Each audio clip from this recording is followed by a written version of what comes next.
I'm going to talk to you today about stem cells. Most people have heard of stem cells, but their function and purpose are less known to the general public.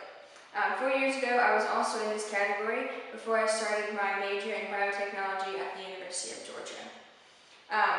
In the past few years, uses of stem cells have gained media attention for their good and their bad, but the term stem cell has been around since 1863 when a German scientist coined the term from fertilization to an embryo as a stem cell. Stem cells have a wide variety of uses, but obtaining them can be difficult and controversial. A stem cell is a cell that can turn into any other cell in the body, whether it be a skin cell, a liver cell, or brain cell. This differentiating capability is a reason why they are so widely studied. Most people are concerned with the development of a superhuman, but I would first like to talk to you about the biology of a stem cell, and secondly, talk to you about their main focus today, which is in regenerative medicine. So why are these cells so different from any other cell in the body? First, stem cells are unspecialized cells that have the capability of renewing themselves. You can take a small population of stem cells, grow them in culture, and you'll have millions of stem cells in a relatively short period of time. Secondly, they have the ability to be induced into other types of cells. Basically, a stem cell is just a blank slate, and you can program it to differentiate into a hair cell. There are several different types of stem cells in adults and humans.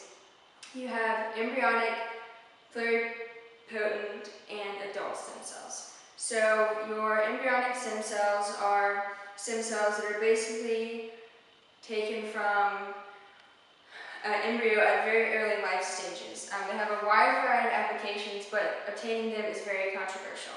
Adult stem cells have a much smaller variety of applications, but they are autologous. So you can take a stem cell from your patient, grow it, and put it back in their body, with very limited rejection.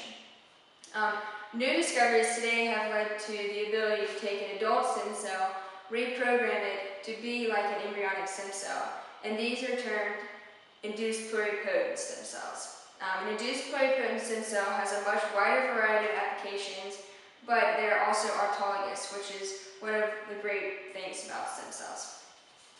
There are three other ways to classify a stem cell. You have totipotent, pluripotent, and multipotent. Totipotent stem cell is basically like an embryonic stem cell. They can turn into any cell in the body and create an entire human. Pluripotent can turn into any cell in the body, but they cannot turn into an entire being. Multipotent are much more restrictive. You have 3 cell lines. You have blood, nerve, and skin. So once you're a blood cell, or once you're in the blood line, you can only turn into blood cells. So they're just more restricted. I remember sitting in Dr. West's class when I was a sophomore in college and learning about stem cells and cloning and all these things I had never heard of, and it's been like totally mind blown. At this point I hadn't had too many science classes, so most of the information just went right over my head. But one of the things he talked about was a skin gun, and this skin gun was pretty remarkable. This guy took stem cells, or skin cells, from a burn patient, grew them, put them in the skin gun, sprayed them down with it, and within a week the patient had completely normal skin. There was no scarring or anything. And I was really amazed at this. I didn't realize that stem cells could do things like this. So pretty much sealed the deal with my major in biotechnology. And this is one of the reasons why stem cells are a main focus today, is regenerative medicine.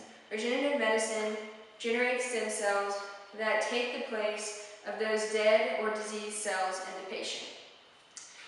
Mayo Clinic has termed regenerative medicine as being a game changer. It's brought hope to those people who are just beyond repair. Stem cells are really beneficial for people who have Alzheimer's, Parkinson's, burn victims, cancer patients, people with osteoarthritis, and type 2 diabetes.